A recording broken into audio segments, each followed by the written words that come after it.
everybody, Jennifer Schaus here, coming to you live from Washington, D.C., and thanks for joining us in our webinar today. Happy New Year to everybody. This is the beginning of the federal government fiscal new year. It's obviously October 1st, and we've got a great lineup today.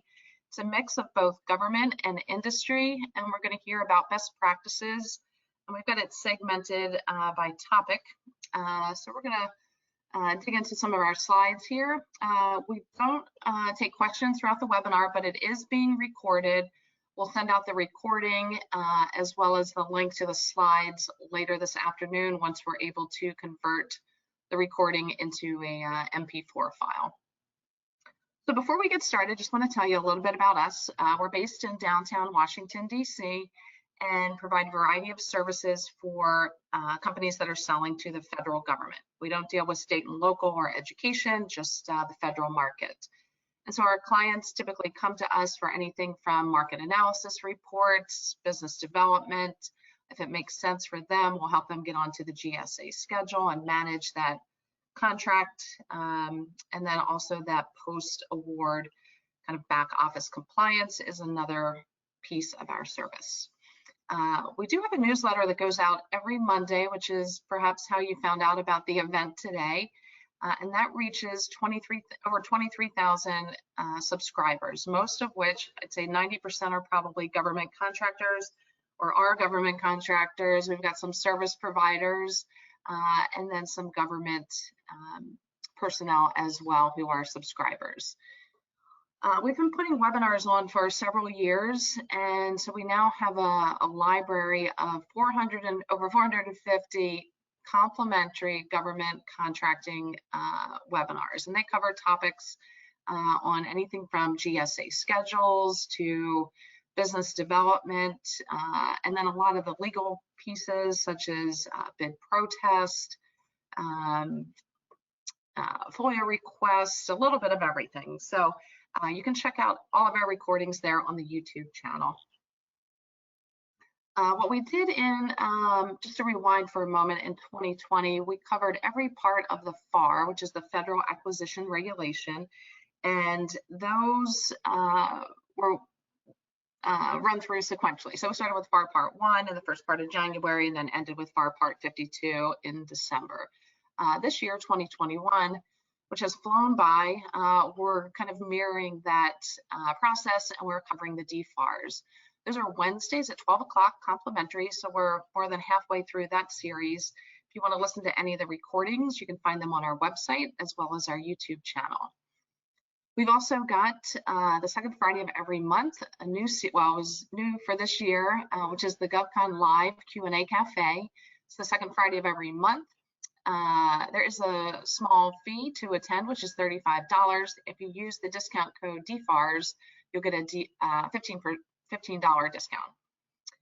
Next Wednesday, we wanted to mention we do have a special, it's complimentary webinar in our COVID contracting series, and it's the vaccination guidelines for contractors and subcontractors, which recently just came out. So you can find that link to register on our website under the event section. Next year, we're covering, in the same spirit as the FAR and the DFARS, the FAR supplements.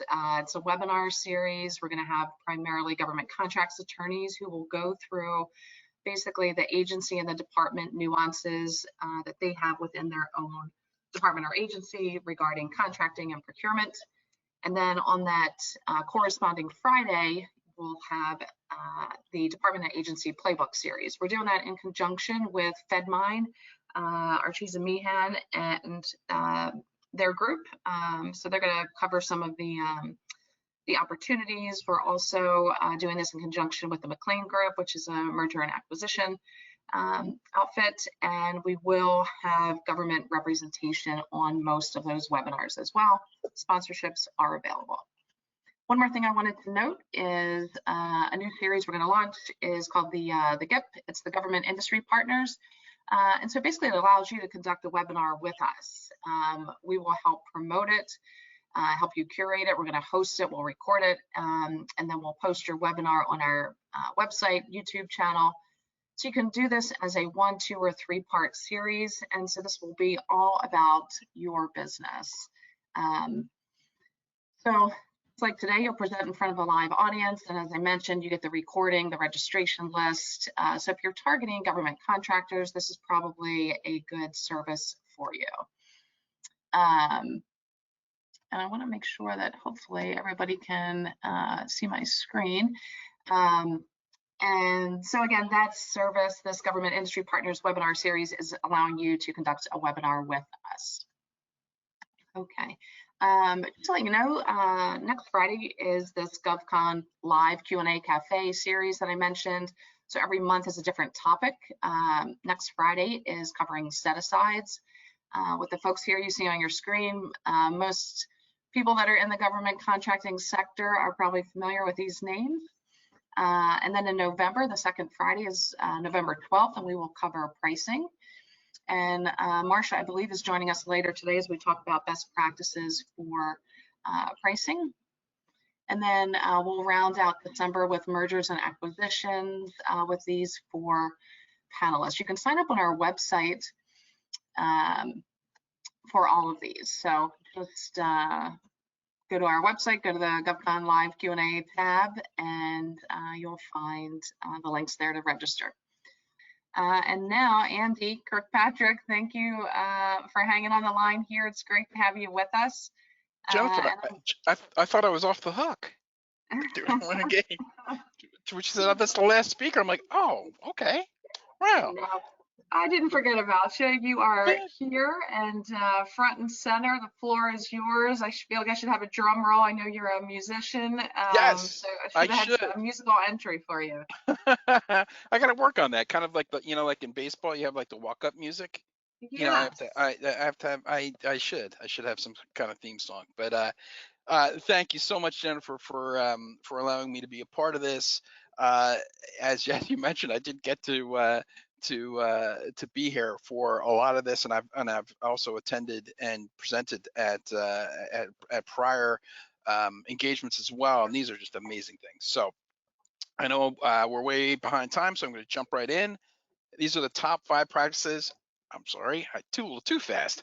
I am at GSA. I am in the business development area. I'm a business development specialist, which means basically that I work with all the companies that are either on GSA schedules or about to become onto GSA schedules, and I help them prepare if they are going to be on schedule, or help them develop, if they're on schedule, their business practices. And so it was a neat kind of transfer. I did spend the prior 9 years as a customer service director, which meant I worked with all of the government agencies. So I've gotten kind of both sides of the ledger here. And so the first thing that I want to do is really make sure that you use my contact information to reach out if anything related to GSA is going awry.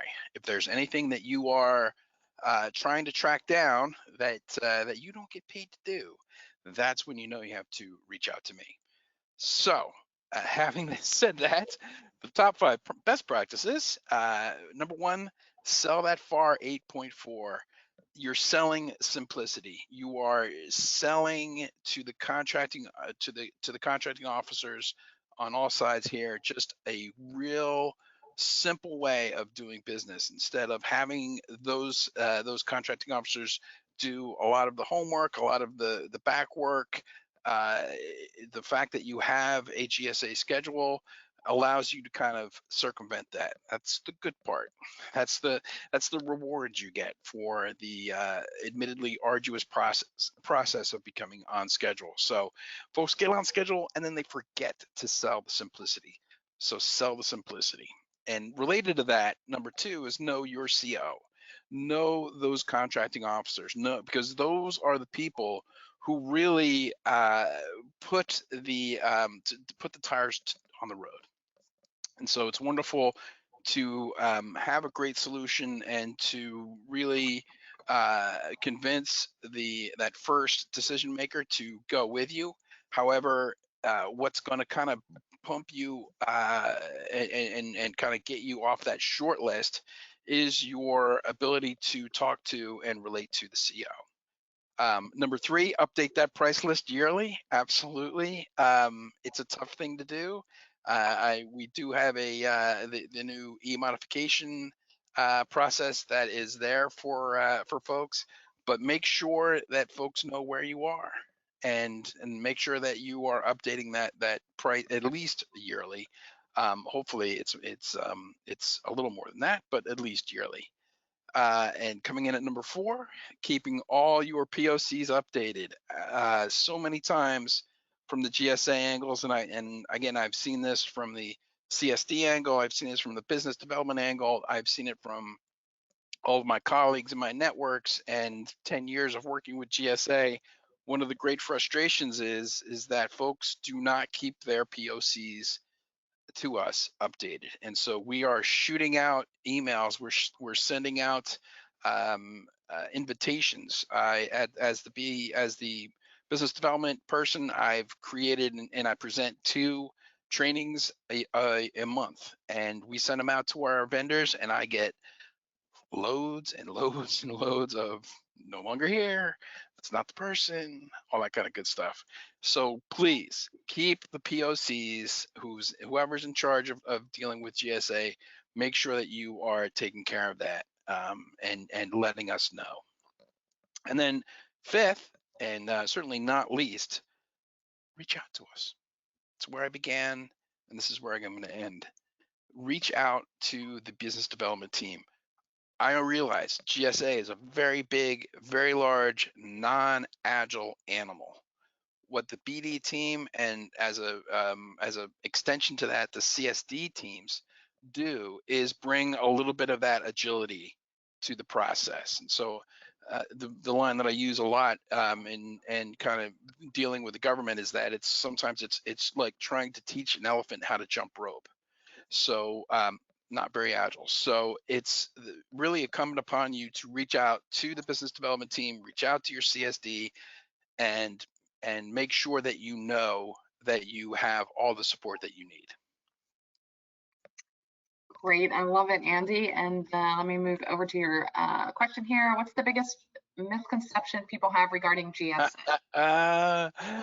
The biggest one is that once you get the schedule, everything is your work is done, basically. That's the biggest misconception, is that GSA is the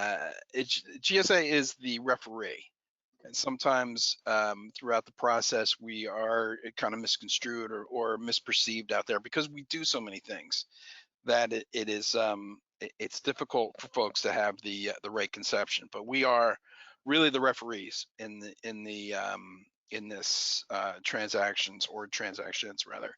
And so it's really incumbent upon us to make sure that the playing field is as level as possible, and that you are able to compete to your highest opportunity or your highest potential. Because really, GSA will only be successful unless our vendors are successful. So we are on your side, but we are ultimately on the side of competition. Fantastic. Great points. Thank you, Andy. Thanks for hanging in there until the end. Thank you, Jennifer. Appreciate it. Thanks again, everybody, and thanks to our sponsors.